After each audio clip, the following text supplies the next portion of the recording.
बच्चों last lecture के अंदर हम लोगों ने रिफ्लेक्शन को कंप्लीट किया था स्फेरिकल मिरर और प्लेन मिरर से। इस लेक्चर के अंदर हम लोग स्टार्ट करेंगे सेकंड मेजर टॉपिक जिसका नाम है रिफ्रैक्शन ऑफ लाइट। तो बच्चों सबसे पहले समझते हैं कि रिफ्रैक्शन का इवेंट होता क्या है। बच्चों जब आपकी लाइट रे एक मीडियम से दूसरे वाले मीडियम में ट्रेवल करती है तो मीडियम चेंज होने की वजह से लाइट की स्पीड चेंज हो जाती है और लाइट की जो डायरेक्शन ऑफ प्रोपगेशन है वो भी चेंज हो सकती है। इस इवेंट को हम बोलते हैं रिफ्रैक्शन। तो मैंने यहाँ पर ये एक इंटरफेस या बाउंड्री ली हुई है, दो मीडियम को ये सेपरेट कर रही है। ऊपर वाला मीडियम का रिफ्रैक्टिव इंडेक्स μ1 और नीचे वाले मीडियम का रिफ्रैक्टिव इंडेक्स है आपका μ2। अब आपकी लाइट रे ऐसे इंसिडेंट हो रही है और इस बाउंड्री के परपेंडिकुलर, इस सरफेस के परपेंडिकुलर, ये नॉर्मल मैंने बनाया हुआ है। तो आपकी लाइट रे का मान लेते हैं जो ओरिजिनल पाथ था वो तो ऐसे था, अगर ये मीडियम दूसरा वाला नहीं होता तो आपकी लाइट रे इसी डायरेक्शन में जाती रहती। बट मीडियम चेंज होने की वजह से क्या हो रहा है, ये आपकी टुवर्ड्स दी नॉर्मल बेंड हो गई है और ये अवे फ्रॉम दी नॉर्मल भी बेंड हो सकती है। डिपेंड करता है कि μ1 μ2 में से कौन सा वाला मीडियम रेयरर मीडियम है, कौन सा वाला मीडियम डेंसर मीडियम है। ओके, अब हमें यहाँ पर मैंने लिखा भी है, when a light ray travels its speed changes due to change in medium and bending of light ray may take place. तो ये आपका रिफ्रैक्शन का इवेंट होता है। अब हम बात करेंगे यहाँ पर लॉज ऑफ रिफ्रैक्शन की। तो फर्स्ट लॉ बिल्कुल रिफ्लेक्शन की तरह है, इंसिडेंट रे और ये वाली जो लाइट रे है जो दूसरे वाले मीडियम में गई है इसको बोलेंगे रिफ्रैक्टेड रे। इंसिडेंट रे, रिफ्रैक्टेड रे एंड नॉर्मल तीनों एक ही प्लेन में लाई करते हैं। और सेकंड लॉ बहुत इंपॉर्टेंट है जिसको हम बोलते हैं स्नेल्स लॉ। स्नेल्स लॉ ये होता है कि मान लेते हैं आप इस मीडियम की बात कर रहे हैं तो इस मीडियम का रिफ्रैक्टिव इंडेक्स और लाइट रे का नॉर्मल के साथ जो एंगल बनेगा तो वो एंगल का साइन हमें लेना है, साइन थीटा। तो म्यू इंटू साइन थीटा दोनों का जो मल्टीप्लीकेशन होता है वो कांस्टेंट होता है। अगर आपको स्नेल्स लॉ लिखना है इस पर्टिकुलर प्रॉब्लम के लिए तो आपको ये समझना होगा रिफ्रैक्टेड रे का नॉर्मल के साथ में एंगल, उसे बोलते हैं एंगल ऑफ रिफ्रैक्शन। तो स्नेल्स लॉ कैसे लिखेंगे इस पॉइंट पर, आपको ऊपर वाले मीडियम का रिफ्रैक्टिव इंडेक्स कितना दिख रहा है μ1 और एंगल कितना बना रही है आपकी लाइट रे नॉर्मल के साथ में आई। तो यहाँ पर लिखेंगे μ1 इंटू साइन आई और ये इक्वल होगा इस मीडियम का रिफ्रैक्टिव इंडेक्स μ2 और लाइट रे का नॉर्मल के साथ एंगल r, तो μ2 इंटू साइन r। इस तरीके से आपको ये स्नेल्स लॉ लिखना आना चाहिए। इस पर आगे बहुत न्यूमेरिकल्स हम करेंगे तो ये आपको अच्छे से लिखना आना चाहिए। म्यू इंटू साइन थीटा क्या होता है, कांस्टेंट। जिस मीडियम का रिफ्रैक्टिव इंडेक्स उसी मीडियम में एंगल लेना होता है। अच्छा, इसके बाद में मैं आपको एक और बात बताऊं, मैंने ये लिखा हुआ है while going from denser to rarer medium light ray bends away from the normal and vice versa. मतलब कहने का ये है कि इस पर्टिकुलर केस में देखेंगे तो आपकी लाइट रे नॉर्मल की तरफ बेंड हो रही है। नॉर्मल की तरफ तब बेंड होगी जब आपका, यहाँ पर मैं बोल देता हूँ रे वन, ये तब होगा जब आपका सेकंड वाला मीडियम कैसा होगा, डेंसर, और फर्स्ट मीडियम कैसा होगा, रेयरर। डेंसर मीडियम का रिफ्रैक्टिव इंडेक्स रेयरर से ज्यादा होता है। अगर उल्टा हुआ, ऊपर वाला डेंसर हुआ नीचे वाला रेयरर हुआ तो आपकी लाइट रे इस डायरेक्शन में चली जाएगी, रिफ्रैक्टेड रे। और सेकंड केस आप तब बोलेंगे जब आपके सेकंड मीडियम का रिफ्रैक्टिव इंडेक्स फर्स्ट वाले से क्या होगा, कम। मतलब ये डेंसर होगा, ये रेयरर। वही मैंने यहाँ पर मेंशन किया हुआ है। अच्छा, एक और चीज मैं यहाँ पे बता दूं आपको, डेविएशन। डेविएशन का मतलब है कि आपकी जो लाइट रे है वो कितने एंगल से डेविएट हो रही है। तो देखो, अगर मैं इस वाले केस की बात करूं तो यहाँ पर ये एंगल ऑफ इंसिडेंस ये आई, तो ये भी एंगल आई होगा। और डेविएशन कितना, ये वाला angle, it means I minus R. तो यहाँ पर मैंने लिखा आई माइनस आर आपका एंगल ऑफ डेविएशन होगा।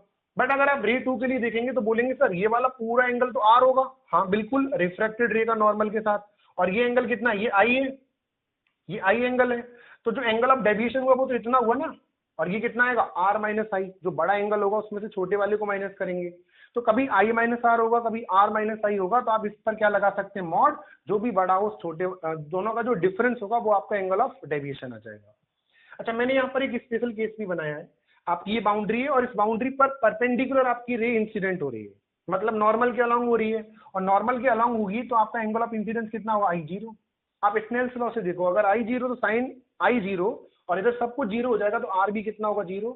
इसका मतलब एंगल ऑफ रिफ्रैक्शन भी कितना होगा, 0। और ये एंगल हम कहाँ से मेजर करते हैं, नॉर्मल। इसका मतलब आपकी जो लाइट रे दूसरे वाले मीडियम में स्ट्रेट चली जाएगी, उसमें कोई भी बेंडिंग नहीं होगी, आपकी रिफ्रैक्टेड रे बिल्कुल ऐसे जाएगी। इसका मतलब आपका जो डेविएशन है वो मैं पूछूं तो कितना आएगा, 0। देखो, आप फॉर्मूले से भी सोच सकते हैं, आई माइनस आर दोनों इक्वल है तो डेविएशन कितना, 0। इसके बाद में बेटा आपको रिफ्रैक्शन से रिलेटेड कुछ बातें याद रखनी होंगी।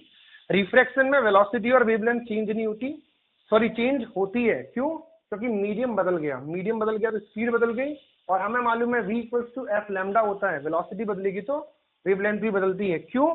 क्योंकि frequency does not change, frequency medium change होने पर भी चेंज नहीं होती, ये बहुत इंपॉर्टेंट बात है। और एक और बात, इस प्रोसेस में कलर भी चेंज नहीं होता है, क्योंकि colour depends upon frequency not the wavelength, colour आपका फ्रीक्वेंसी पर डिपेंड करता है, वेवलेंथ पर नहीं। तो बहुत इंपॉर्टेंट बात है, रिफ्लेक्शन में कलर और फ्रीक्वेंसी चेंज नहीं होंगे। और इंटेंसिटी और एम्पलीट्यूड चेंज हो सकते हैं, क्योंकि अगर आपकी 100% लाइट रिफ्लेक्ट हो गई, दूसरे वाले मीडियम में चली गई, तब तो इंटेंसिटी कांस्टेंट, बट ऐसा नहीं होता। रिफ्लेक्शन और रिफ्रैक्शन दोनों प्रोसेस साइमल्टेनियसली होते रहते हैं। कुछ लाइट रिफ्लेक्ट होती है, कुछ रिफ्रैक्ट होती है। अगर कुछ लाइट रिफ्लेक्ट होगी तो आपकी इंटेंसिटी रिड्यूस होगी, और इंटेंसिटी रिड्यूस होगी तो एम्पलीट्यूड भी रिड्यूस होगा। ओके, तो ये वाली बात आपको यहाँ पर अच्छे से समझनी थी। इसके बाद में यहाँ पर हम बात करेंगे अब आगे बढ़कर, ये जो म्यू था ना रिफ्रैक्टिव इंडेक्स, ये म्यू क्या होता है? तो रिफ्रैक्टिव इंडेक्स आपके दो टाइप के होते हैं। फर्स्ट हम बात करेंगे एब्सोल्यूट रिफ्रैक्टिव इंडेक्स, जिसको म्यू और एन से डिनोट करेंगे बेटा। एब्सोल्यूट रिफ्रैक्टिव इंडेक्स का डेफिनेशन है, it is the ratio of speed of light in vacuum divided by speed of light in medium. Air में या वैक्यूम में जो स्पीड होती है उसको सी बोलते हैं, 3 × 10⁸ मीटर पर सेकेंड, और मीडियम में मैंने वी लिखा। तो इससे मुझे पता चला म्यू इक्वल्स टू कितना है, सी बाई वी। और यहाँ पर आपको समझ में आ रहा होगा सी तो कांस्टेंट है, म्यू और वी दोनों इनवर्सली प्रोपोर्शनल है। और हमें एक ये फॉर्मूला आता है V equals to F lambda. Refraction में आपकी फ्रीक्वेंसी कांस्टेंट है, तो V directly proportional to lambda. तो आप ये रिलेशन लिख सकते हैं, μ1/μ2 equals to v2/v1 equals to λ2/λ1। आप देख रहे होंगे म्यू और स्पीड दोनों इनवर्सली प्रोपोर्शनल है, और स्पीड और वेवलेंथ डायरेक्टली प्रोपोर्शनल है। इसके बाद में अगर आप ये मान लें कि मान लो आपके पास में कोई दो मीडियम थे, दो मीडियम के लिए रिलेशन था, दोनों में से अगर एक मीडियम एयर हुआ, तो if one medium is air, और एयर का जो रिफ्रैक्टिव इंडेक्स होता है वो हम 1 लेते हैं, तो आप मीडियम में स्पीड लिख सकते हैं, एयर में speed upon refractive index of medium. Air में स्पीड कितनी बेटा, सी लेते हैं, और मीडियम में जो वेवलेंथ है वो कितनी होगी, एयर में जो भी वेवलेंथ थी उसका 1/μ टाइम्स। तो आप ये फटाफट कर पाएंगे जब आपको एक मीडियम क्या मिलेगा, एयर। इसके बाद में आपको मैंने यहाँ पर लिखा है mu D greater than mu R, मतलब डेंसर मीडियम का रिफ्रैक्टिव इंडेक्स रेयरर मीडियम से ज्यादा होता है। ओके, अब आपको कैसे पता चलेगा? अगर क्वेश्चन में रिफ्रैक्टिव इंडेक्स दिए हुए हैं तब तो आप समझ जाएंगे, higher the refractive index medium will be denser. But अगर आपको स्पीड दी हुई है लाइट की, तो जिस मीडियम में स्पीड ऑफ लाइट कम होगी वो डेंसर मीडियम होगा, और जिसमें स्पीड ऑफ लाइट ज्यादा होगी वो रेयरर मीडियम होगा। तो ये आपको क्वेश्चन में पिक करना होगा, ये वाला पॉइंट, जिससे आपको पता चले कि कौन सा वाला मीडियम रेयरर है और कौन सा डेंसर। इसके बाद में बेटा आपको कुछ एब्सोल्यूट रिफ्रैक्टिव इंडेक्स की वैल्यूज याद रखनी होगी, जैसे कि वाटर का 4/3 होता है, ग्लास का 3/2, एयर और वैक्यूम का लगभग इक्वल लेते हैं, और कितना 1। अच्छा, ये एब्सोल्यूट रिफ्रैक्टिव इंडेक्स है। अगर मैं पूछूं जैसे एयर का रिफ्रैक्टिव इंडेक्स 1 है, एयर के रिस्पेक्ट में वाटर का ज्यादा है, तो इसका मतलब एयर के रिस्पेक्ट में वाटर कैसा है, डेंसर, और वाटर के रिस्पेक्ट में ग्लास कैसा है, डेंसर, क्योंकि ग्लास का वाटर से भी ज्यादा है। अगर इन दोनों में मैं पूछूं कौन डेंसर कौन रेयरर, तो आप म्यू का वैल्यू देखेंगे रिफ्रैक्टिव इंडेक्स का, ग्लास डेंसर होगा और वाटर रेयरर। बट अगर आप इन दोनों में देखेंगे तो एयर आपका रेयरर मीडियम होगा और वाटर डेंसर। इसका मतलब रेयरर और डेंसर होना ये रिलेटिव है, दो मीडियम को कंपेयर करने पर आप बोलते हैं एक रेयरर और दूसरा डेंसर। इसके बाद में जो एक और इंपॉर्टेंट बात है यहाँ पर कि म्यू का फॉर्मूला C/V है। हमें मालूम maximum speed of light vacuum में होती है, एयर में, और मीडियम में तो कमी होती है सी से। तो आपको समझ में आ रहा होगा C/V, वी का जो रेशियो होगा वो ऑलवेज क्या होगा, ऑलवेज क्या होगा, मोर देन 1, क्योंकि सी ज्यादा है वी कम है। तो आपको ये समझना होगा कि वी कभी भी सी से ज्यादा नहीं हो सकता, इसलिए एब्सोल्यूट रिफ्रैक्टिव इंडेक्स का वैल्यू कभी भी लेस देन 1 नहीं होगा। Absolute refractive index can never be less than 1। Okay, ये मिनिमम से मिनिमम 1 हो सकता है, वो किस केस में, एयर, जब दोनों मीडियम आप एयर ले लें। इसके बाद में हम बात करेंगे रिलेटिव रिफ्रैक्टिव इंडेक्स की। और रिलेटिव रिफ्रैक्टिव इंडेक्स क्या होता है, it is the ratio of speed of light in medium 1 to speed of light in medium 2। Medium 1 में मैंने V1 लिया है और मीडियम 2 में मैंने V2 लिया है। बेटा इसको लिखने का ये तरीका होता है, आप यहाँ पे लिखेंगे 2 और यहाँ पे लिखेंगे 1, मतलब 1μ2, और 1μ2 को रीड ऐसे करते हैं, refractive index of medium 2 with respect to 1, 2 का रिफ्रैक्टिव इंडेक्स 1 के रिस्पेक्ट में। और इसको फर्दर आगे लिखने का तरीका क्या होता है, ये आप बहुत अच्छे से देखें, जो राइट साइड में लिखा है ना उसको ऊपर लिखते हैं, और जो लेफ्ट साइड में लिखा है उसको नीचे, मतलब ऊपर वाले मीडियम का रिफ्रैक्टिव इंडेक्स नीचे वाले के रेस्पेक्ट में। मतलब मीडियम मीडियम 2 का रिफ्रैक्टिव इंडेक्स 1 वाले के रिस्पेक्ट में, जो राइट में लिखा है उसका रिफ्रैक्टिव इंडेक्स 1 के रिस्पेक्ट में। अच्छा ये बताओ, मैंने लिखा है यहाँ पर जी म्यू डब्ल्यू, इसको कैसे रीड करेंगे? राइट वाले का रिफ्रैक्टिव इंडेक्स मतलब वाटर का रिफ्रैक्टिव इंडेक्स ग्लास के रिस्पेक्ट में, और इस ट्रिक से इसको लिखेंगे mu W upon mu G, और म्यू डब्ल्यू हमें मालूम है 4/3, म्यू जी 3/2, 8/9 आया। और इसको रीड कैसे करेंगे? मैंने लिखा है refractive index of water with respect to glass. अच्छा मैं आपसे पूछूं, मुझे बताओ refractive index of glass with respect to water, तो आपको ऐसे लिखना पड़ेगा क्या? Refractive index of glass with respect to water, mu G upon mu W, mu G कितना 3/2, म्यू डब्ल्यू कितना 4/3, और दोनों को डिवाइड करेंगे तो 9/8, और ये कितना है तो 8/9, मतलब ये और ये एक दूसरे के कैसे हैं? रेसिप्रोकल, और दोनों का मल्टीप्लाई करेंगे तो कितना मिलेगा? 1। इसका मतलब ये भी है कि रिलेटिव रिफ्रैक्टिव इंडेक्स आप देख रहे हैं लेस देन 1 भी हो सकता है और मोर देन 1 भी। Relative refractive index less than more than 1 हो सकता है, बट एब्सोल्यूट रिफ्रैक्टिव इंडेक्स कभी भी लेस देन 1 नहीं होगा। ये बात समझ में आई आपको? अच्छा एक और छोटी सी बात आपको मैं यहाँ पे बताऊं, अगर आपको कोई क्वेश्चन पूछता है कि 1 म्यू 2 इंटू 2 म्यू 1, इसका वैल्यू बताओ कितना होगा? देखो इसको क्या लिखेंगे, राइट साइड में जो आता है उसको ऊपर और लेफ्ट वाले को नीचे, ऐसे यहाँ पर राइट में जो आ रहा है उसको ऊपर और लेफ्ट वाले को नीचे। देखेंगे mu 1 cancel out, mu 2 cancel out, कितना आया? 1। तो आप इस तरीके से ऐसे छोटे मोटे न्यूमेरिकल्स को सॉल्व कर सकते हैं। कुछ और इंपॉर्टेंट बात बेटा, जो रिफ्रैक्टिव इंडेक्स होता है वो कोई भी हो, वो एक तो डायमेंशन लेस होता है, यूनिट लेस होता है, क्योंकि ये स्पीड का रेशियो है। और जो रिफ्रैक्टिव इंडेक्स होता है वो डिपेंड किस पे करता है? तो एक इंपॉर्टेंट पॉइंट आप और मार्क करेंगे आप, refractive index depends upon the wavelength. मतलब वेवलेंथ पर लाइट की वेवलेंथ क्या है, रेड कलर के लिए अलग होगा, वॉयलेट कलर के लिए अलग होगा, ये आगे हम प्रिज्म में भी पढ़ेंगे, बट मैं आपको बता रहा हूँ refractive index depends upon wavelength of light and it is the property of material. Different material के लिए अलग होगा, ग्लास के लिए अलग होगा, किसी और मटेरियल का कोई ऑब्जेक्ट है उसके लिए अलग होगा, ठीक है ना? वाटर के लिए अलग है जैसे ग्लास के लिए अलग है। तो ये आपको कुछ पॉइंट्स याद रखने होंगे, आप इनको अच्छे से यहाँ पे नोट कीजिए बेटा। एक क्वेश्चन लिखा हुआ बेटा मैंने, question the wavelength of light in air is 6000 angstrom, if it enters into water from the air then calculate. आपकी जो लाइट रे वो एंटर कर रही है एयर टू वाटर, तो आपको बताना है कि वाटर के अंदर उसकी स्पीड कितनी होगी, वेवलेंथ, फ्रीक्वेंसी, और उसके कलर पर क्या फर्क पड़ेगा। तो सबसे पहले मैंने आपको बोला था कि जब आपके पास में दो में से कोई एक मीडियम अगर एयर गिवन हो क्वेश्चन में, तो आपका काम थोड़ा आसान हो जाता है। आप ये वाला फॉर्मूला डायरेक्ट यूज कर सकते हैं, V equals to C by mu, okay. और C बाई म्यू, तो C एयर में आपकी स्पीड होती है 3 × 10⁸, और ये म्यू किसका होगा? जिस मीडियम में आपकी लाइट रे एंटर कर रही है वो वाटर है, तो ये मीडियम मतलब वाटर का रिफ्रैक्टिव इंडेक्स 4/3। सॉल्व करोगे तो 2.25 10⁸ मीटर पर सेकेंड आपको मिलेगा। सिमिलर आपको वेवलेंथ चाहिए मीडियम में, तो एयर में wavelength divided by mu of water, air में कितना दे रखा है 6000 और डिवाइडेड बाई 4/3, तो ये आपको मिलेगा 4500 एंगस्ट्रॉम। फ्रीक्वेंसी, अब फ्रीक्वेंसी तो हमें मालूम है चेंज नहीं होती, तो जितनी एयर में फ्रीक्वेंसी होगी उतनी वाटर में होगी, तो आपने ये वाला फॉर्मूला यूज किया C equals to F lambda. Air में आपकी स्पीड ऑफ लाइट C हो गई और फ्रीक्वेंसी आपको कैलकुलेट करनी है, और वेवलेंथ ध्यान रखना जब आपने यहाँ पर स्पीड एयर की लिखोगे तो वेवलेंथ भी एयर की, और अगर आप स्पीड वाटर में लिखते हैं तो आपको वेवलेंथ भी वाटर के अंदर लिखनी होती।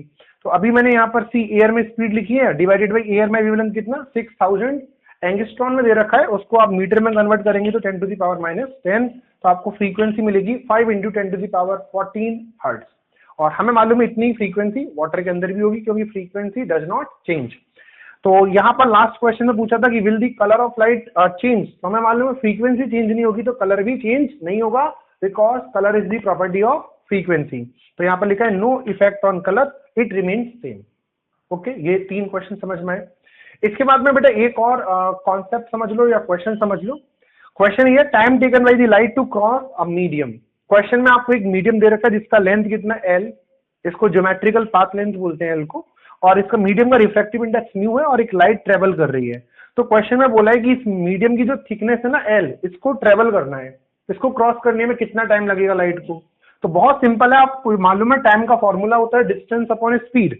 डिस्टेंस कितना ट्रेवल करना है L, और स्पीड, मीडियम में स्पीड कितनी होती है बेटा स्मॉल v, और हमें मालूम है v का फॉर्मूला कितना होता है C बाई म्यू, क्योंकि मीडियम में जो स्पीड होती है वो कितना होता है C बाई म्यू, और म्यू ऊपर चला जाएगा तो आपके पास में जो टाइम आएगा वो आएगा म्यू एल अपॉन सी। मतलब जिस मीडियम को क्रॉस कर रहे हैं उसका रिफ्रैक्टिव इंडेक्स, उसकी थिकनेस और स्पीड ऑफ लाइट आप जानते हैं। तो आप एज अ फॉर्मूला समझ सकते हैं। बाकी ये क्वेश्चन है, देखो न्यूमेरिकल कैसे मिलते हैं। इस पर क्वेश्चन मिलेगा, a glass of thickness of 4 mm having the refractive index mu equals to 3, then calculate the time taken by the light to cross। तो हमें मालूम है टी का फॉर्मूला ये लगा सकते हैं म्यू एल अपॉन सी। सिंपल, आप ऐसे सोचो ना, एल अपॉन वी लगाना है और फर्दर ये कितना मिला म्यू एल अपॉन सी, तो म्यू कितना 3 और एल कितना 4 mm, mm को आपने मीटर में कन्वर्ट कर दिया और सी, तो आपको मिलेगा 4 × 10⁻⁻11 सेकेंड। ठीक है। इसके बाद में एक और क्वेश्चन मैं आपको ये बताना चाह रहा हूँ कि स्नेल्स लॉ को हमें यूज कैसे करना होगा क्वेश्चन में। तो बेटा आपको ये इंटरफेस दे रखी है, दो मीडियम को सेपरेट कर रही है। ऊपर वाला मीडियम एयर क्वेश्चन में गिवन है और नीचे वाले मीडियम का रिफ्रैक्टिव इंडेक्स म्यू हमें कैलकुलेट करना है। क्वेश्चन में बोला गया कि एक इंसिडेंट रे है जो नॉर्मल से 53 डिग्री के एंगल पर आ रही है और दूसरे वाले मीडियम में वो टुवर्ड्स द नॉर्मल बेंड हो रही है और एंगल कितना बना रही है, एंगल ऑफ रिफ्लेक्शन 37। तो क्वेश्चन बहुत आसान है। क्वेश्चन के अंदर आपको बोला गया है find refractive index of medium. आपको सेकंड मीडियम का रिफ्रैक्टिव इंडेक्स बताना है, म्यू बताना है। तो देखो स्नेल्स लॉ लगाएंगे, Snell's law μ1 sin i equals to μ2 sin r। आप फॉर्मूला मत याद रखो, आप ऐसे समझो जिस मीडियम का रिफ्रैक्टिव इंडेक्स उसी में एंगल लेना है। तो एयर का रिफ्रैक्टिव इंडेक्स 1 और उसमें एंगल कितना बन रहा है बेटा 53, तो sin 53 और यहाँ पर μ2 म्यू हो गया और इसमें एंगल कितना है 37। ओके, अब हमें sin 57 मालूम है 4/5 होता है और sin 37 कितना होता है बेटा 3/5 होता है।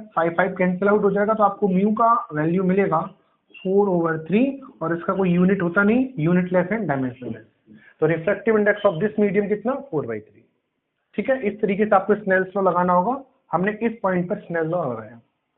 इसके बाद में बेटा एक और मैं आपको इंपॉर्टेंट रिजल्ट बता दूं, नोट में हम लिख रहे हैं और ये काफी इंपॉर्टेंट है। आपको ऐसे पैरेलल बाउंड्री दे रखी है ना, ये वाला मीडियम का रिफ्रैक्टिव इंडेक्स μ1 जिसमें लाइट एंटर कर रही है और कितने एंगल पर θ1। फिर इस वाले मीडियम का रिफ्रैक्टिव इंडेक्स μ2, इसका μ3, इसका μ4 और वापस यहाँ पर कितना μ1। मतलब जिस मीडियम में लाइट एंटर कर रही है उसी मीडियम में आपकी लाइट बाहर फाइनली इमर्ज हो रही है। मतलब एंटर करने वाला और फाइनली जो इमर्ज करने वाली जो लाइट रे वाला मीडियम है वो सेम दे रखा है। अब आपको एक बात समझनी होगी, ये जो सरफेसेस है ना ये एक दूसरे के बिल्कुल पैरेलल है और प्लेन सरफेसेस है। तो सबसे पहले ये समझो, ये वाला एंगल ऑफ इंसिडेंस होगा और ये एंगल ऑफ रिफ्रैक्शन। ये अगर θ2 तो यहाँ पर भी कितना होगा θ2, लाइट ऐसे गई। ओके, और ये θ2 और ये मतलब इस वाले मीडियम के लिए एंगल ऑफ इंसिडेंस हो गया। तो यहाँ पर आपका एंगल ऑफ रिफ्रैक्शन कुछ अलग होगा θ3, ये दोनों एंगल इक्वल होंगे। फिर ऐसे ये θ4 ही होगा, फिर ये फाइनली θ5। मतलब मैंने ये एंगल मान ली अपने मन से। अच्छा, एक और बात, आपकी लाइट रे टुवर्ड्स द नॉर्मल जाएगी या अवे फ्रॉम द नॉर्मल जाएगी वो तो μ2 μ3 μ4 की वैल्यूज पे डिपेंड करेगा। तो मैंने कोई भी रैंडम डायरेक्शन में इनको डेविएट किया हुआ है। अब आप ये समझो, ओरिजिनल जो डायरेक्शन थी आपकी लाइट रे की वो तो ये थी ओरिजिनल पाथ इंसिडेंट रे, और फाइनली जो इमर्ज हो रही है लाइट रे वो ऐसे हो रही है, इसको मैंने इमर्जेंट रे बोला है। तो आप ये बताओ, अगर आप यहाँ पर स्नेल्स लॉ लगाएंगे बेटा तो क्या होगा, μ1 sin θ1 इक्वल्स टू μ2, इस वाले मीडियम का रिफ्रैक्टिव इंडेक्स μ2 sin θ2। अगर आप इस पॉइंट पर लगाओगे तो μ2 sin θ2 और यहाँ पर हो जाएगा μ3 sin θ3। और अगर आप इस पॉइंट पे लगाओगे तो बोलो ये आएगा, और इस पॉइंट पे लगाओगे तो आप ये आएगा।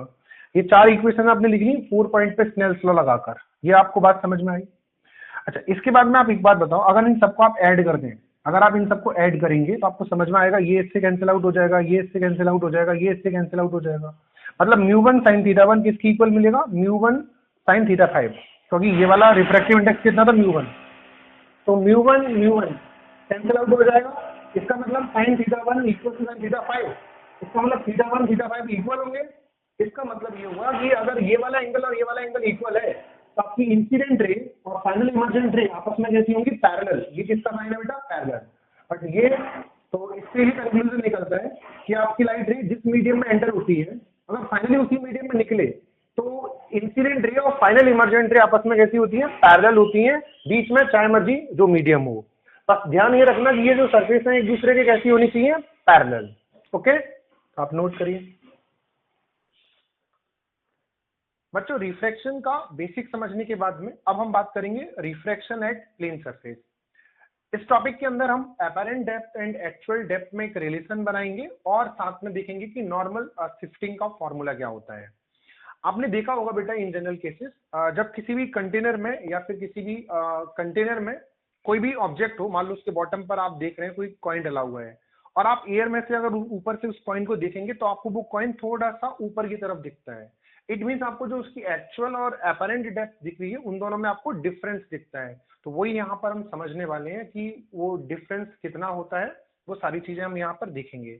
तो मैंने क्या किया है बेटा, मैंने यहाँ पर ये मान लीजिए कोई भी कंटेनर है जिसमें कोई लिक्विड भरा हुआ है और इसका रिफ्रैक्टिव इंडेक्स कितना μ1 और ये हमारा डेंसर मीडियम है, और यहाँ पर मान लेते हैं एयर है या फिर ये रेयरर मीडियम है जिसका रिफ्रैक्टिव इंडेक्स μ2 है, यहाँ पर ऑब्जर्वर है और यहाँ पर आपको इसके बॉटम पर एक ऑब्जेक्ट रखा हुआ है O। ओके, तो हो क्या रहा है, इस ऑब्जेक्ट से क्या होगी, रे निकलेगी। तो मैंने एक रे तो इस सरफेस के परपेंडिकुलर ले ली, मतलब अलोंग दी नॉर्मल, जो कि बिना डेविएट हुए सीधे चली जाएगी। एक मैंने रे ऐसे ली हुई है, अब हमें मालूम है डेंसर से रेयर मीडियम में जाएगी तो नॉर्मल से अवे, नॉर्मल से दूर की तरफ आपकी रे बेंड होगी ऐसे, और ये वाला एंगल ऑफ इंसिडेंस होगा। ओके, और ये एंगल ऑफ रिफ्रैक्शन होगा आर, और यहाँ पर भी ये एंगल कितना होगा, एंगल ऑफ रिफ्रैक्शन होगा आर। अब आप एक बात समझो, इस रिफ्रैक्टेड रे को अगर आप पीछे की तरफ, यहाँ से पीछे की तरफ एक्सटेंड करेंगे तो यहाँ पे मीट करेगी, और ये दोनों रिफ्रैक्टेड रे यहाँ पे मीट कर रही हैं। जहां पर भी ये मीट करेंगी तो इस ऑब्जर्वर को, आई को ऐसा लगेगा कि इस ऑब्जेक्ट की जो इमेज बन रही है ना वो यहाँ पे बन रही है, क्योंकि हमें हमारी आंखों को क्या दिखता है, जो आपकी रेज होती है उनका इंटरसेक्शन पॉइंट दिखता है। तो आई पर ये वाली रेज पहुंच रही है तो इनका जो इंटरसेक्शन पॉइंट होगा वो अपनी आई को दिखेगा, मतलब इस ऑब्जेक्ट की इमेज यहाँ पे बनेगी।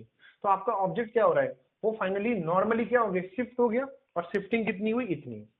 अच्छा, एक बात और समझना है, इस ऑब्जेक्ट का जो एक्चुअल डेप्थ था वो इतना था, तो मैंने यहाँ पे लिखा डी एक्चुअल, और अभी इमेज यहाँ पे बन रही है तो डी एपेरेंट, आपको एपेरेंट डेप्थ दिखेगी कितनी, इतनी। ओके, ये बात ध्यान रखना कि जो एक्चुअल और एपेरेंट डेप्थ होती है उसे हमेशा कॉमन इंटरफेस से मेजर करते हैं। तो मैंने यहाँ पे लिखा हुआ है the actual and the apparent are measured from common interface. मतलब सिंपल सा मैं आपको एग्जांपल दूं, मान लो कि एक तालाब है, तालाब की मान लो कि डेप्थ दे रखी है, एक्चुअल डेप्थ 10 मीटर, मैं उसके किनारे पे देख रहा हूँ। अच्छा, अगर मैं एक बिल्डिंग पे चला जाऊं जिसका हाइट 10 मीटर है, तो क्या तालाब की डेप्थ 20 मीटर हो जाएगी? बिल्कुल भी नहीं, तालाब की डेप्थ उतनी रहेगी, क्योंकि तालाब की जो डेप्थ है वो उसकी सरफेस से मेजर की जाएगी, मेरे किसी हाइट पर जाने से कोई फर्क नहीं पड़ेगा। तो ये बात ध्यान रखेंगे, डेप्थ जो भी है वो कहाँ से मेजर करेंगे हम, कॉमन इंटरफेस से। ओके, अब इस डायग्राम के हिसाब से आप देखें तो ऑब्जर्वर इस मीडियम में था, रेयरर में, और ऑब्जेक्ट कहाँ पे था, डेंसर मीडियम में। तो आपको इन एक्चुअल और एपरेंट डेप्थ के बीच में जो रिलेशन है उसका एक जनरल फॉर्मूला आपको ये याद रखना होगा, डी एपरेंट, एपी का मतलब एपरेंट, एपरेंट डेप्थ का फॉर्मूला होगा μ2 अपॉन μ1 इंटू डी एक्चुअल।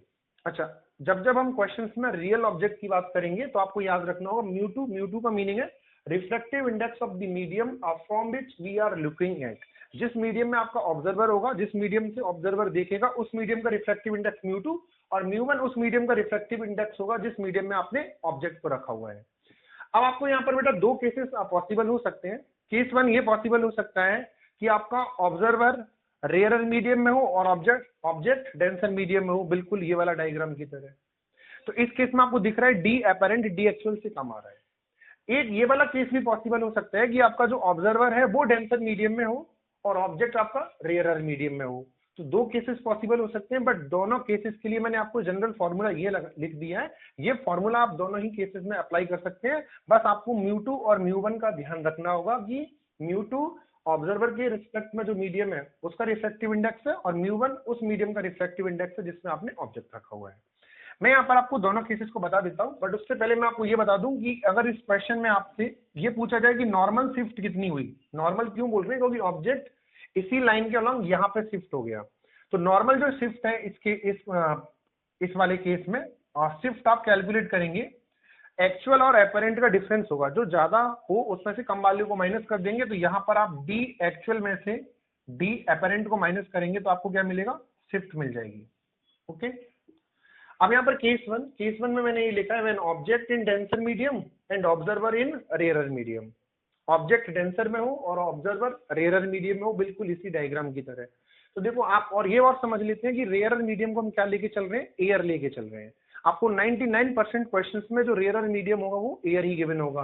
तो बताओ ऑब्जेक्ट ऑब्जर्वर कहां पर है, रेयर मीडियम में, और रेयर मीडियम को मैं क्या ले रहा हूँ, एयर, और जिस मीडियम में ऑब्जर्वर होता है जिससे हम देखते हैं उसको म्यू2 बोलते हैं, तो म्यू2 तो हो जाएगा 1।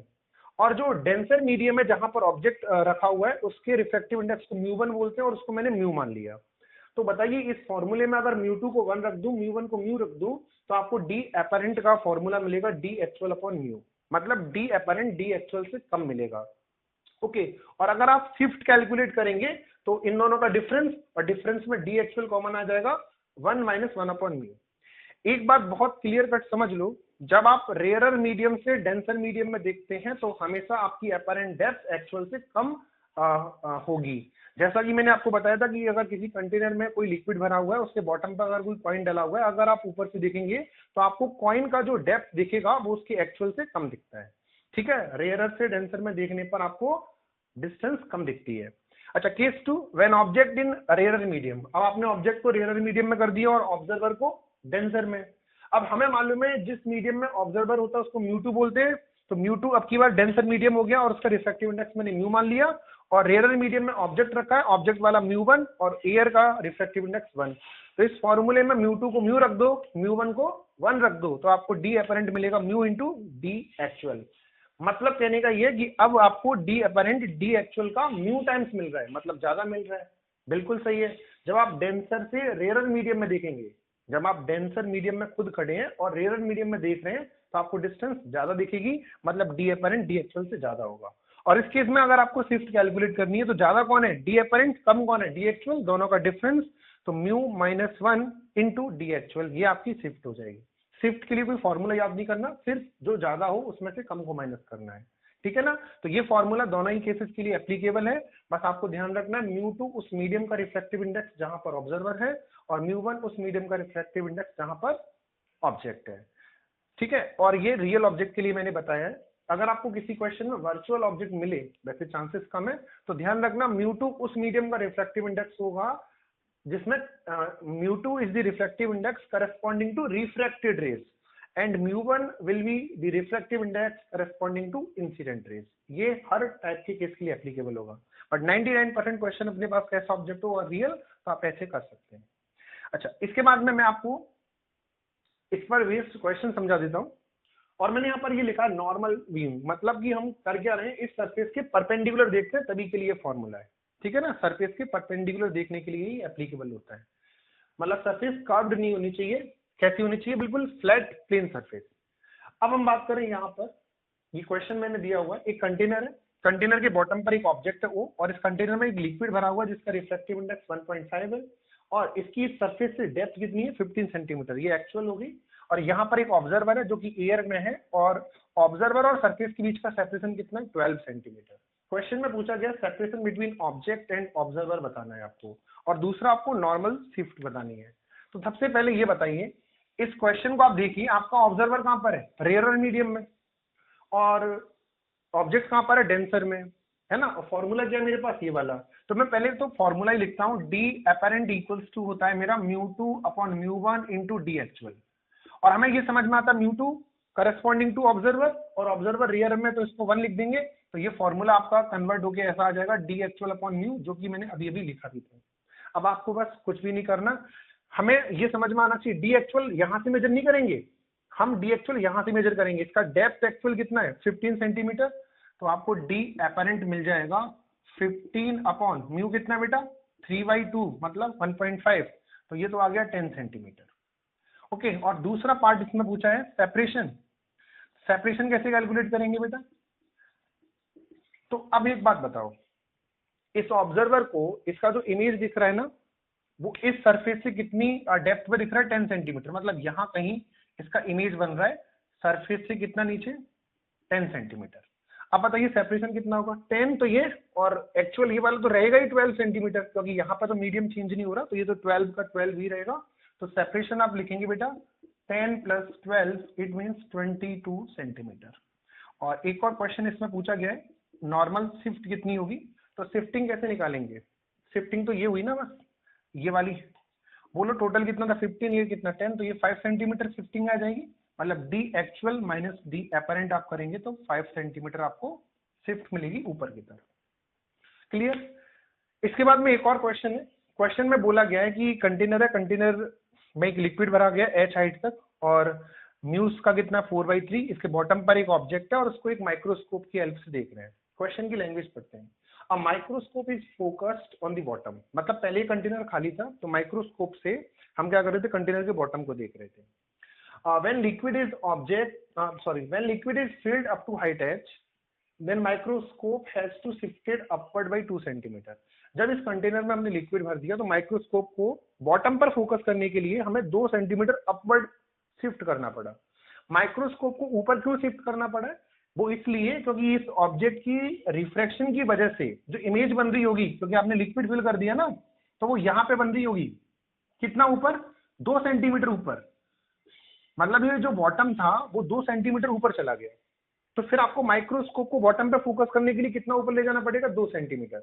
इट मींस इस क्वेश्चन को आपको लैंग्वेज को अच्छे से समझना है। इस क्वेश्चन में ये 2 सेंटीमीटर क्या दिया है आपको, इस 2 सेंटीमीटर इस क्वेश्चन में शिफ्ट दी हुई है, नॉर्मल शिफ्ट।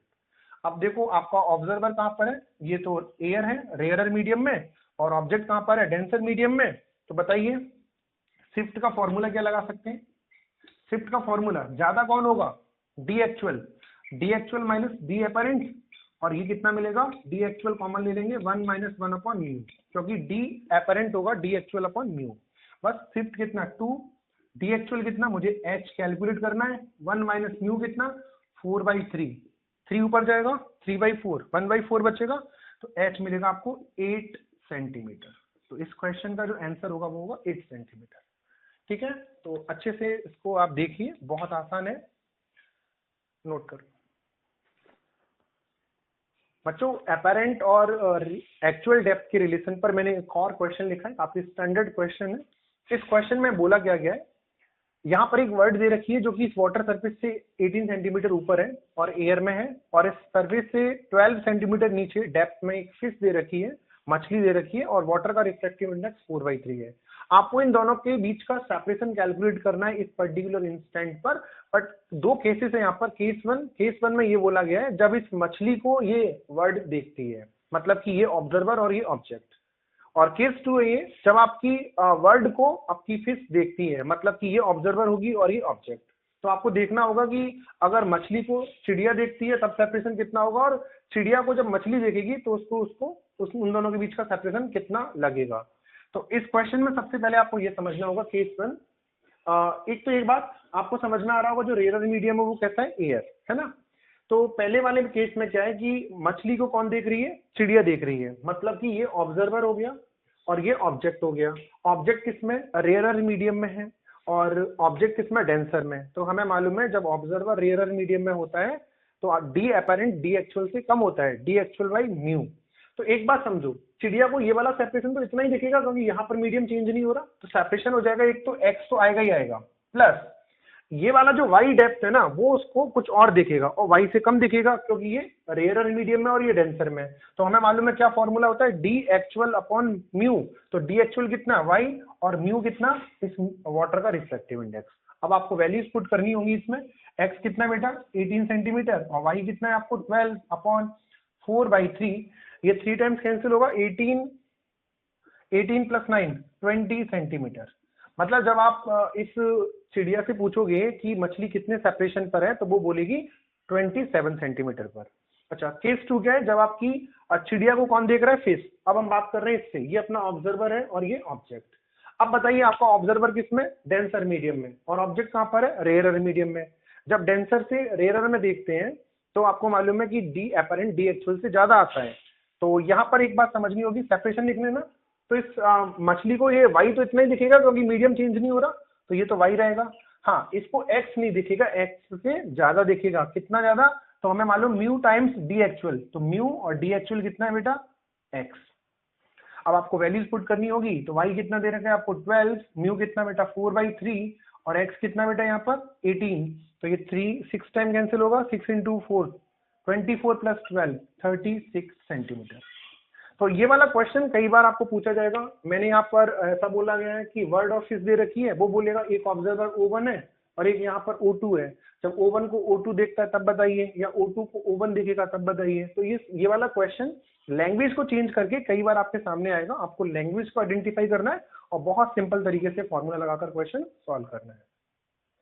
इसके बाद में एक और इंपॉर्टेंट क्वेश्चन, ये वाला क्वेश्चन में बोला गया कि ग्लास है ना, और उसका टोटल हाइट कितना है ग्लास का, 15 सेंटीमीटर।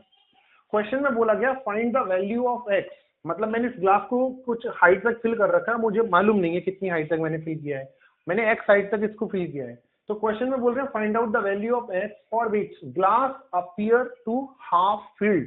पहले क्वेश्चन का मतलब समझिए, ग्लास को कितना फिल करूं सो दैट कि मुझे वो आधा खाली और आधा भरा हुआ फील हो। तो इस क्वेश्चन में कॉन्सेप्ट ये कह रहा है कि आपको दिखना क्या चाहिए, आधा भरा हुआ। तो देखो मैंने मान लिया कि इसको मैंने कितनी हाइट तक फिल कर दी है, एक्स हाइट तक, और इसमें पानी है, पानी का रिफ्रैक्टिव इंडेक्स कितना 4/3। तो बताइए ग्लास खाली कितना रहा ऊपर से, टोटल हाइट कितना था 15, एक्स आपने भर दिया तो 15 माइनस एक्स। अब किसी भी ऑब्जर्वर को जो कि एयर में है उससे पूछा गया है कि बताइए कितनी हाइट तक इसे फिल करना चाहिए जिससे आधा खाली आधा भरा हुआ हो। तो उसको सिंपल देखना होगा, वो जब यहाँ पे देखेगा तो रियल डेप्थ कितनी एक्स, बट उसको एक्स नहीं दिखेगी, एक्स से कुछ अलग दिखेगी। इसका मतलब ये हुआ कि इसका जो अपैरेंट डेप्थ उसे दिखेगा, और ये जो रिमेनिंग पार्ट है 15 माइनस एक्स, ये तो उतना ही दिखेगा क्योंकि मीडियम चेंज नहीं हो रहा यहाँ पर। तो ये 15 माइनस एक्स का जो अपैरेंट डेप्थ होगा और एक्स का जो अपैरेंट डेप्थ होगा, अगर वो उसको इक्वल इक्वल दिखते हैं तो वो बोलेगा कि आधा ग्लास खाली है और आधा भरा हुआ है।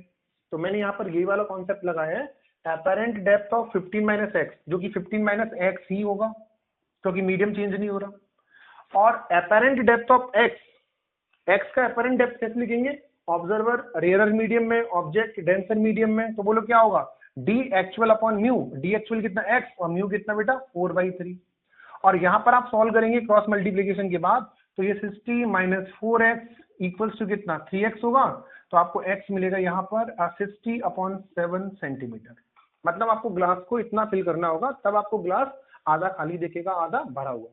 अच्छा मैं एक और बात बताऊं, इसमें बच्चे करते क्या है, बच्चे ये सोचते हैं कि डी अपैरेंट इसमें 15/2 दे रखा है 7.5, और वो क्या करते हैं 15 अपॉन म्यू को 7.5 की सॉरी वो एच हाइट तक ग्लास को फिल कर देते हैं, और वो ऐसे समझते हैं कि जो अपैरेंट दे रखा है वो 7.5 दे रखा है, तो वो 7.5 को एच अपॉन म्यू से इक्वेट कर देते हैं। वो गलत तरीका है, ऐसे करना है।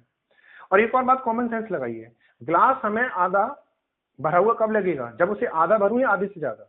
अगर आधा भरूंगा तो आधे से और कम दिखेगा ना हमें, तो हमें वो ग्लास को आधे से ज्यादा भरना होगा। तो लॉजिकली आप समझ पा रहे हैं 15/2 से आंसर ज्यादा होना चाहिए, इट मीन 7.5 से तो ज्यादा होना ही चाहिए लॉजिकली। देखो ये 7.5 से ज्यादा भी आ रहा है। इसके बाद एक और क्वेश्चन, एक कंटेनर दे रखा है, कंटेनर में आपने 3 डिफरेंट लिक्विड लिए हैं। ये वाला लिक्विड जिसका रिफ्रैक्टिव इंडेक्स μ1 है और इसका डेप्थ कितना है d1। फिर एक आपने और लिया हुआ है जिसका रिफ्रैक्टिव इंडेक्स आपका μ2 है और डेप्थ कितना है उसका d2। और आपने एक थर्ड और लिक्विड लिया हुआ है जिसका रिफ्रैक्टिव इंडेक्स है μ3 और उसका डेप्थ कितना है d3। ओके, और आप यहां से देख रहे हैं एयर में से, है ना। तो आपको क्वेश्चन में पूछा गया है, मान लो टोटल अपैरेंट डेप्थ बताइए। अब एक लिक्विड नहीं है, डिफरेंट डिफरेंट लिक्विड है, तो आपको बिल्कुल भी प्रॉब्लम परेशान नहीं होना है। टोटल डी अपैरेंट होगा वो इंडिविजुअल डी अपैरेंट का सम होगा। तो बताइए लिक्विड 1 के लिए डी अपैरेंट कितना होगा, उसकी सरफेस ही है ना। तो बोलो क्या लिखते हैं, एयर में से अगर आप देखेंगे तो डी एक्चुअल अपॉन म्यू। तो बोलो पहले वाले लिक्विड का, इसको अगर मैं लिक्विड 1 बोलूं, इसको लिक्विड 2 बोलूं, इसको लिक्विड 3, तो फर्स्ट लिक्विड के लिए होगा d1 अपॉन म्यू1, सेकेंड के लिए होगा d2 अपॉन म्यू2, और थर्ड के लिए हो जाएगा d3 अपॉन म्यू3। ये आपको टोटल डी अपैरेंट मिल जाएगा इस क्वेश्चन में।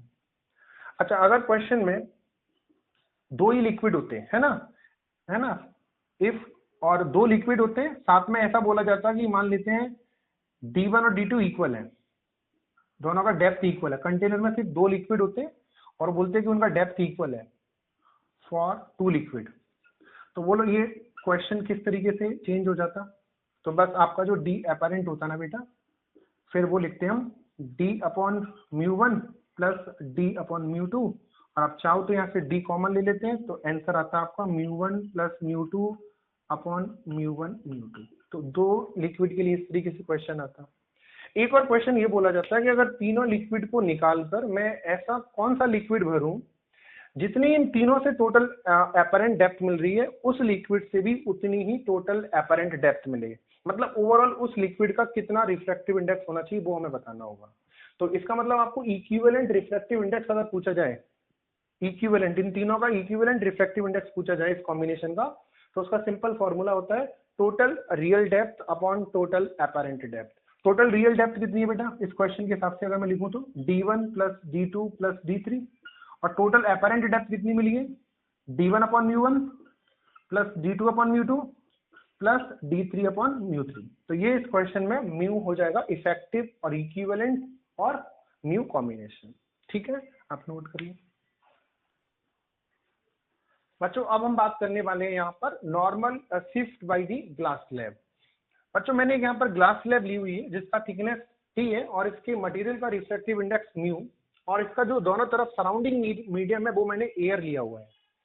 यहाँ पर आप देख रहे होंगे इसके सामने मैंने एक ऑब्जेक्ट को रखा हुआ है ओ, ऑब्जेक्ट से मैं मालूम है रेज निकलती हैं, तो यहाँ से ऑब्जेक्ट से जो रे निकलेगी वो इस वाले फेस पर फॉल करेगी, इंसिडेंट होगी। आपकी लाइट रे रेयर मीडियम से डेंसर में जा रही है तो नॉर्मल की तरफ बेंड हो जाएगी, तो ये लाइट रे नॉर्मल की तरफ बेंड हो गई। फिर ये वाली रे जब इस वाले फेस पर इंसिडेंट होगी तो हमें मालूम है डेंसर से रेयर में जाएगी तो away from the normal, normal से दूर की तरफ बेंड हो जाएगी। इस फाइनल रिफ्लेक्टेड रे को अगर आप पीछे की तरफ ट्रेस करेंगे तो ये यहाँ पर इमेज बनाएगी। इट मीन्स इस ऑब्जेक्ट का जो इमेज बन रहा है वो यहाँ पे बन रहा है इस ग्लास स्लैब के थ्रू, और आप समझ पा रहे होंगे ऑब्जेक्ट को क्या कर रही है, ये वाली जो ग्लास स्लैब है वो आगे की तरफ शिफ्ट कर दे रही है। तो ये आपकी शिफ्टिंग होगी, और इस शिफ्टिंग का फॉर्मूला होता है ये कितनी शिफ्ट आई टी ब्रैकेट में 1 माइनस 1 अपॉन म्यू, और ये म्यू क्या है refractive index of this glass slab. अच्छा वैसे इसका जो जनरल फॉर्मूला होता है वो ये होता है T bracket 1 minus mu surrounding upon mu slab. अभी हमने सराउंडिंग मीडियम क्या ले रखा है एयर, और आपको मैं बोल रहा हूँ आपको 99% क्वेश्चन में सराउंडिंग मीडियम एयर ही मिलेगा, तो आपको ये वाला फॉर्मूला यूज करना है। बट अगर किसी क्वेश्चन में अदर देन एयर कोई और सराउंडिंग मीडियम हो तो जनरल फॉर्मूला फिर ये लगाना होगा। ठीक है, एक और केस आपको ऐसा लग रहा होगा कि जो आपका जो ऑब्जेक्ट है वो स्लैब की तरफ शिफ्ट हो जाता है, ऐसा नहीं है। मैं एक और केस आपको बताऊं, यहाँ पर मैंने ग्लास स्लैब लिया हुआ है और इस पर लाइट ऐसे इंसिडेंट हो रही है। अच्छा इस लाइट को अगर सीधे चलने दिया जाए तो यहाँ पर आके मीट करेगी, मतलब यहाँ पर आपका वर्चुअल ऑब्जेक्ट होता है। बट हमें मालूम है रेयर मीडियम से डेंसर मीडियम में जब आपकी लाइट रे जाएगी तो ये नॉर्मल है, तो नॉर्मल की तरफ क्या होगी बेंड होगी, और जब इस वाले फेस पर ये लाइट रे इंसिडेंट होगी तो हमें मालूम है अब नॉर्मल से दूर जाएगी, तो फाइनली जो इमेज बनेगी वो यहाँ पर बनेगी। इस केस में आप देख रहे होंगे शिफ्टिंग किधर है इस तरफ, मतलब कि स्लैब से दूर की तरफ। It mean shifting towards the slab भी हो सकती है, स्लैब से दूर भी हो सकती है। ठीक है, ऐसा बोलना सही नहीं है कि शिफ्टिंग हमेशा टुवर्ड्स दी स्लैब होती है। आप देख पा रहे होंगे दोनों केसेस में यहाँ पर भी जो शिफ्ट मिलेगी उसका फॉर्मूला भी यही होगा, ये लगाना होगा। अच्छा तो आप कंक्लूड ऐसे कर सकते हैं हमेशा जो शिफ्टिंग मिलेगी वो किधर मिलेगी in the direction of incident rays. आप इसमें भी देखें इधर इंसिडेंट रेज जा रही है तो आपकी शिफ्ट इधर मिल रही है, इस केस में भी देखेंगे तो इंसिडेंट रेज इसी डायरेक्शन में जा रही है तो आपकी शिफ्टिंग इसी डायरेक्शन में मिल रही है। तो मैंने लिखा भी है when surrounding medium is rarer then shift is always in the direction of incident rays। मैंने ऐसा क्यों लिखा है, जब आपका सराउंडिंग मीडियम इस स्लैब के मीडियम से कम होगा तभी ऐसा बोलेंगे, और आपके हर क्वेश्चन में ऐसा ही होने वाला है। ठीक है, तो आप याद रखना कि ग्लास स्लैब की वजह से जो शिफ्टिंग होती है उसका फॉर्मूला क्या है T bracket 1 minus 1 upon mu, और किधर होती है in the direction of incident rays. इस पर एक क्वेश्चन करते हैं। मैंने एक ग्लास स्लैब लिया हुआ है यहाँ पर, इसका थिकनेस 6 सेंटीमीटर है, ये टी थिकनेस होता है, और इसके मटेरियल का रिफ्रैक्टिव इंडेक्स म्यू 1.5 है। इस वाले फेस से एक ऑब्जेक्ट रखा हुआ है 20 सेंटीमीटर पर, तो क्वेश्चन और ये वाला जो फेस है ना उसको मैंने यहाँ पर सिल्वरिंग कर रखी है ना, ये सिल्वर्ड फेस है। तो क्वेश्चन में पूछा जा रहा है what is the position of image from the silvered surface. जब फाइनल इमेज बनेगी तो उसकी आपको पोजीशन बतानी है सिल्वर्ड सरफेस से। बेटा इस टाइप के क्वेश्चन को आप देखो दो तरीके से कर सकते हैं, एक तो ऑब्जेक्ट की शिफ्टिंग से कर सकते हैं और दूसरा आप सिल्वर्ड सरफेस की शिफ्टिंग से भी कर सकते हैं। तो सिल्वर्ड सरफेस की शिफ्टिंग से क्वेश्चन को करना थोड़ा आसान होता है, वही मैं यहाँ पे बता रहा हूँ।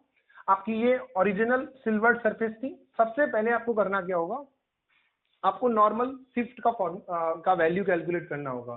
तो फॉर्मूला क्या है T bracket 1 minus 1 upon mu, surrounding medium कुछ नहीं दिया जाए तो अपने आप एयर मानना है। तो मैंने यहाँ पर शिफ्टिंग ऑफ सिल्वर्ड सरफेस का फॉर्मूला देखा तो T bracket 1 minus 1 upon mu, T कितना दे रखा है 6 सेंटीमीटर, म्यू कितना 1.5, तो ये 2 सेंटीमीटर मिला। मतलब आप इस सिल्वर्ड सरफेस को 2 सेंटीमीटर इधर लेफ्ट साइड में शिफ्ट कर दिया। टोटल कितना था 6 सेंटीमीटर, तो ये कितना बचा 4 और ये कितना 2। अब आपकी सिल्वर्ड सरफेस यहाँ आ गई। अब एक बात बताओ, इस सिल्वर्ड सरफेस, ये तो प्लेन मिरर की तरह एक्ट करेगा, इस सिल्वर्ड सरफेस से इस ऑब्जेक्ट का डिस्टेंस कितना होगा बेटा 20 + 4 कितना 24 सेंटीमीटर। और हमें मालूम है प्लेन मिरर के सामने जितनी डिस्टेंस पर ऑब्जेक्ट होता है उतनी डिस्टेंस पीछे उसकी इमेज बनती है। मतलब इस वाली सरफेस से 24 सेंटीमीटर पर आपकी इमेज बनेगी। ओके, ये इमेज बनी 24 सेंटीमीटर पर। बट हमें क्वेश्चन में क्या पूछा गया था, हमें तो इस सिल्वर सरफेस से इमेज का पोजीशन पूछा गया था, मतलब इससे ओरिजिनल से। तो ये कितना होगा बेटा, ये कितना 2, 24 में से आप 2 माइनस कर देंगे तो इस वाली सिल्वर सरफेस से जो डिस्टेंस आएगी वो 22 सेंटीमीटर आएगी। ओवरऑल कहने का मतलब है जो आंसर होगा इस क्वेश्चन का वो कितना होगा 22 centimetre from this silver surface. अब आप देख लेना क्वेश्चन में कभी कभी फ्रंट से भी पूछते हैं, यहां से पूछेंगे तो प्लस कितना और करना पड़ेगा 6, 22 + 6। अभी कहां से पूछा था सिल्वर्ड से, ठीक है। अच्छा, अगर आपको इस तरह के क्वेश्चन को और जल्दी करना है तो उसके लिए मैं आपको एक ट्रिक या डायरेक्ट फॉर्मूला दे रहा हूँ, और फॉर्मूला है d = x - 2t ब्रैकेट 1 - 1/μ। यहाँ पर ये बात अच्छे से समझ लो, d क्या है, distance of image from the silvered surface. जो फाइनल इमेज बनेगी उसकी डिस्टेंस कहाँ से, इस वाली सिल्वर्ड सरफेस से। और x क्या है आपकी ऑब्जेक्ट का distance from the silvered surface. और ये जो ये लिखा हुआ है यहाँ पर t ब्रैकेट 1 - 1/μ, ये तो आप समझते हैं ये शिफ्ट का फॉर्मूला है, तो 2 टाइम्स शिफ्ट। अब देखो लगा के देखो, इस क्वेश्चन के हिसाब से अगर मैं x की मैं बात करूं किसकी, x की ऑब्जेक्ट डिस्टेंस फ्रॉम दिस, तो देखो 20 + 6 कितना 26 हुआ, ये 26। और शिफ्ट कितनी आई आपकी 2, 2 × 2 4, तो 26 - 4 करेंगे तो 22, फटाफट आपको आंसर मिला। एक और मैं बात बता देता हूँ, ये जो शिफ्ट मिलती है ना, ये इस बात पर डिपेंड नहीं करती कि स्लैब से ऑब्जेक्ट कितने डिस्टेंस पर है। ये एक्स है ना, ये एक्स यहाँ पर जो डिस्टेंस है in between slab and object, इस बात पर डिपेंड नहीं करता। तो मैंने लिखा हुआ है shifting is independent of object distance, जो कि मैंने एक्स लिया हुआ है यहाँ पर फ्रॉम दिस स्लैब। ये क्लियर हुआ आपको? तो ये फॉर्मूला लगाकर आप इस तरह के क्वेश्चन को फटाफट कर सकते हैं। एक और क्वेश्चन बेटा मैंने यहाँ लिया हुआ है, आपको एक ग्लास स्लैब दिया हुआ है जिसका थिकनेस 15 सेंटीमीटर है और उसके मटेरियल का रिफ्रैक्टिव इंडेक्स हमें पता करना है। बोला गया इसके अंदर एक एयर बबल है, और जब मैं एयर बबल को इस वाले फेस से देखता हूँ, नॉर्मल देख रहे हैं हम perpendicular to this AB face, जब AB फेस से देखता हूँ तो मुझे वो 4 सेंटीमीटर पे दिखता है, और जब मैं CD वाले फेस से देखता हूँ तो मुझे कितने पे दिखता है 6 सेंटीमीटर पर, है ना एयर बबल। तो क्वेश्चन में पूछा गया है इस स्लैब का रिफ्रैक्टिव इंडेक्स बताओ। तो देखो एक बात समझो, एयर बबल मान लेते हैं यहाँ पर है, ओके। तो एयर बबल इधर से देखने पर कितने पर दिख रहा है आपको 4 सेंटीमीटर पर, है ना। और मैं ऐसा मान लेता हूं कि इन रियलिटी में इस वाले फेस से इसका डिस्टेंस कितना है, एक्चुअल कितना है x, और इधर से कितना है एक्चुअल y। बट हमें ये x नहीं दिख रहा, जब मैं इधर से देखता हूं, जब मेरी आई इधर होती है तो मुझे कितना दिखता है 4, और जब मैं इधर से देखता हूं तो मुझे 6, जबकि एक्चुअल मैंने x मान लिया और इधर से एक्चुअल कितना मान लिया y। तो सबसे पहले ना आप AB फेस के लिए, ये प्लेन फेस होगी, तो प्लेन सरफेस के लिए हमें मालूम है जब आपको ऑब्जर्वर रेयरर में हो, ऑब्जेक्ट डेंसर में हो, तो डी अपरेंट का formula D actual upon mu होता है। तो बोलो डी अपरेंट क्वेश्चन में कितना दे रखा है 4, डी एक्चुअल मैंने कितना माना इधर के लिए x, और अपॉन म्यू, तो x मिला आपको 4 × म्यू, इक्वेशन नंबर 1। जब आप CD वाले फेस के लिए बात करेंगे तो यही फॉर्मूला फिर लगाएंगे, डी अपरेंट कितना 6, डी एक्चुअल कितना y अपॉन म्यू, तो y कितना आएगा 6 × म्यू। अब आप इन दोनों इक्वेशंस को अगर आप ऐड करेंगे इन दोनों को, तो आपको x + y कितना मिलेगा 10 म्यू, और हमें मालूम है x + y इस स्लैब की टोटल थिकनेस हो जाएगी जो एक्चुअल में 15 सेंटीमीटर, तो x + y हमें मालूम है 15, और दोनों को जब मैंने ऐड किया तो मुझे कितना मिला 10 म्यू = 15, तो म्यू कितना 1.5, ये क्वेश्चन का आंसर होगा। तो आप इस तरह के क्वेश्चंस को भी आसानी से सॉल्व कर सकते हैं। अब मैं आपको बेटा कुछ होमवर्क दे देता हूँ जिसको आप कर सकते हैं अभी। तो आपको करना क्या है, आपको एक तो बिगिनर वॉक्स 3 को कंप्लीट करना है, बिगिनर वॉक्स 3, आपको रेस 3 को भी कंप्लीट करना है, आपकी रेस 3 भी हो जाएगी। और आप एक्सरसाइज 1 के अंदर question number 25 to 28, 30, 32, 33, 34 and 35, in questions को आप सॉल्व कर सकते हैं। ओके, नोट करिए। बच्चों अभी तक हम लोग पढ़ रहे थे नॉर्मल शिफ्ट के बारे में। अब हम पढ़ेंगे यहाँ पर एक और नई चीज जिसका नाम है लेटरल शिफ्ट। अब लेटरल शिफ्ट क्या होता है, पहले समझते हैं डायग्राम से, फिर मैं बताऊंगा कि क्या होगी लेटरल शिफ्ट। तो अपने पास में इस तरीके की एक ग्लास स्लैब दे रखी है जिसका रिफ्रैक्टिव इंडेक्स कितना म्यू और उसका थिकनेस कितना है टी। इस ग्लास स्लैब के ऊपर एक रे इंसिडेंट हो रही है। यहाँ पे मैंने ग्लास स्लैब के ऊपर ये नॉर्मल बना दिया और एक लाइट रे ऐसे इंसिडेंट हो रही है और उस लाइट रे को मैं बोल देता हूँ ये लाइट रे है आपकी ए बी, ये पॉइंट बी। और कितने एंगल पे इंसिडेंस, एंगल ऑफ इंसिडेंस दे रखा है आपको आई।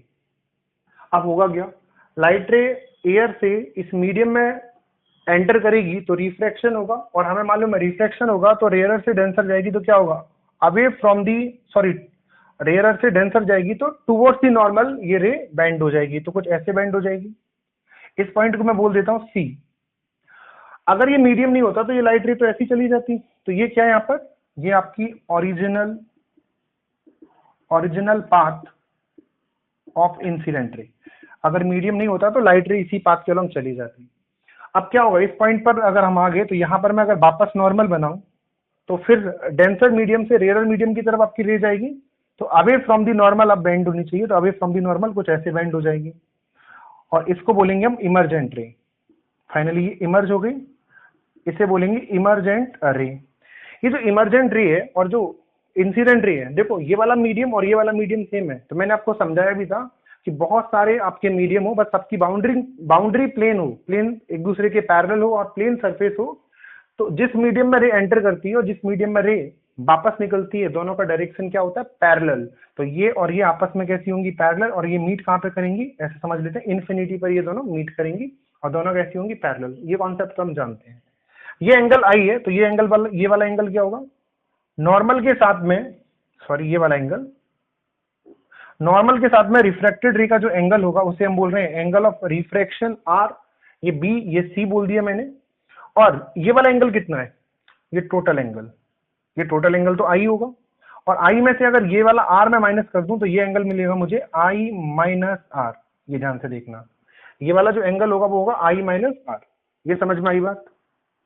इसके बाद में हम बात करें, अगर मैं इस सी पॉइंट से एक नॉर्मल यहां पे नॉर्मल डाल दूं इस तरीके से, तो आपको ये समझ में आएगा कि इस इंसिडेंट रे का जो ओरिजिनल पाथ था और जो ये आपकी इमर्जेंट रे है, इन दोनों के बीच में ये परपेंडिकुलर डिस्टेंस कितना है, डी। इसी परपेंडिकुलर डिस्टेंस को हम बोलते हैं लेटरल शिफ्ट। इट मींस जो आपकी ओरिजिनल रे थी वो ऐसे जा रही थी, आपकी फाइनल इमर्जेंट रे ऐसे जा रही है, तो इन दोनों के बीच में जो परपेंडिकुलर डिस्टेंस है ना, इसी को हम क्या बोलते हैं, लेटरल शिफ्ट। तो मैंने लिखा भी it is the perpendicular distance between emergent रे एंड इंसिडेंट रे। अब हमें ये डी कैलकुलेट करना है, तो मैं यहाँ पर ये ए बी सी, इस पॉइंट को मैं बोल देता हूँ एम, और जहां पर ये परपेंडिकुलर ड्रॉ किया उस पॉइंट को मैं बोल दे रहा हूँ एन। अब आप अच्छे से देखो, आप इस ट्रायंगल को देखो, right angle triangle BMC.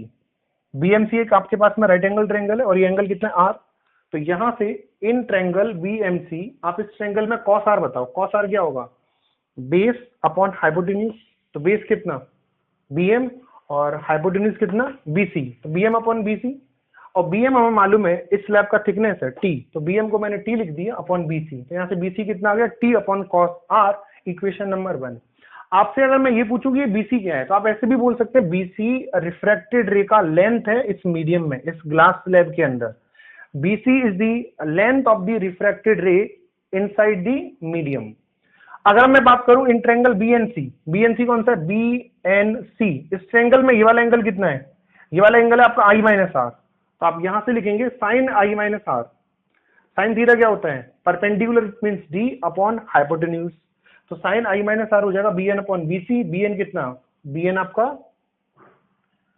Sorry B N upon B C नहीं, sine I minus R this C N, ये बी एन नहीं होगा, यहाँ पर सी एन होगा। साइन थीटा लिख रहे हैं बेटा इस ट्रायंगल में, देखो आप बी एन सी में, तो साइन थीटा क्या होगा, परपेंडिकुलर मतलब सी एन, जिसको हमने डी लिखा हुआ है, और 90 के सामने वाला ये जो बीसी है ये हाइपोटेन्यूज होगा, तो बीसी को मैंने बीसी लिख दिया। अब इक्वेशन नंबर 2 और इक्वेशन नंबर 1 एंड ये वाली इक्वेशन नंबर 2 हो गई, डी कितना हो गया, BC into sine I minus R. अगर आप यहाँ पर बीसी की वैल्यू पुट कर दें टी अपॉन कॉस आर, तो आपको डी मिल जाएगा। तो डी का फॉर्मूला क्या मिलेगा यहाँ पर, T into sine I minus R upon cos R. जहां पर आई एंगल ऑफ इंसिडेंस है, आर एंगल ऑफ रिफ्रैक्शन है, टी ग्लास स्लैब का थिकनेस है। तो इस डी को ही हम बोलते हैं यहाँ पर लेटरल शिफ्ट। इस डी को क्या बोलते हैं? Lateral shift. तो आपको ये लेटरल शिफ्ट का फॉर्मूला मिल गया, T sine I minus R upon cos R. और थोड़ा सा मैंने यहाँ पे ये बताया बीसी क्या है, BC is the length of refracted रे इनसाइड द ग्लास स्लैब और मीडियम। इसमें एक क्वेश्चन पूछा जाता है ऐसा वाला, देखो इस क्वेश्चन को हम थ्योरी के पार्ट में कर रहे हैं। ऐसा बोला जाएगा if I and R small angle, question में बोल दिया कि एंगल ऑफ इंसिडेंस बहुत छोटा है, less than 5 degree, 2 degree, 1 degree ऐसा। अगर आई स्मॉल है तो आर भी स्मॉल होगा, और आई छोटा है तो आर भी छोटा होगा।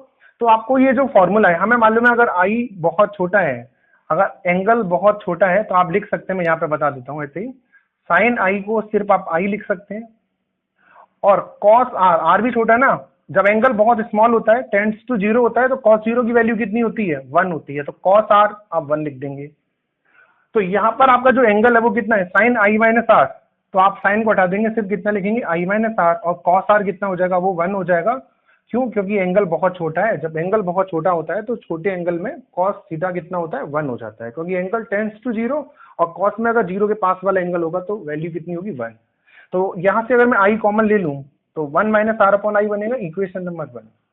अब अगर मैं इस पॉइंट बी पर स्नेल्स लॉ यूज करूं, बी पॉइंट पर, तो क्या लिखेंगे? इस मीडियम का रिफ्रैक्टिव इंडेक्स तो 1, ये तो एयर है, तो म्यू1 तो 1 हो गया, तो 1 इंटू साइन आई, साइन आई को मैं सिर्फ आई लिख सकता हूँ, इक्वल्स टू इस मीडियम का रिफ्रैक्टिव इंडेक्स कितना? म्यू, और साइन आर को हम क्या लिख सकते हैं? सिर्फ आर लिख सकते हैं, क्योंकि आई और आर कैसे? Small angle.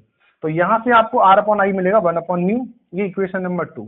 आपको ये आर अपॉन आई का वैल्यू मैं 1 अपॉन म्यू यहाँ पर पुट कर दूं तो क्या मिलेगा? देखो, आर अपॉन आई को मैं कितना लिख दूंगा? 1 अपॉन म्यू। तो ये फॉर्मूला आपको मिलेगा टी 1 माइनस 1 अपॉन म्यू हो गया, और इनटू ये वाला आई यहाँ पे लिख दिया।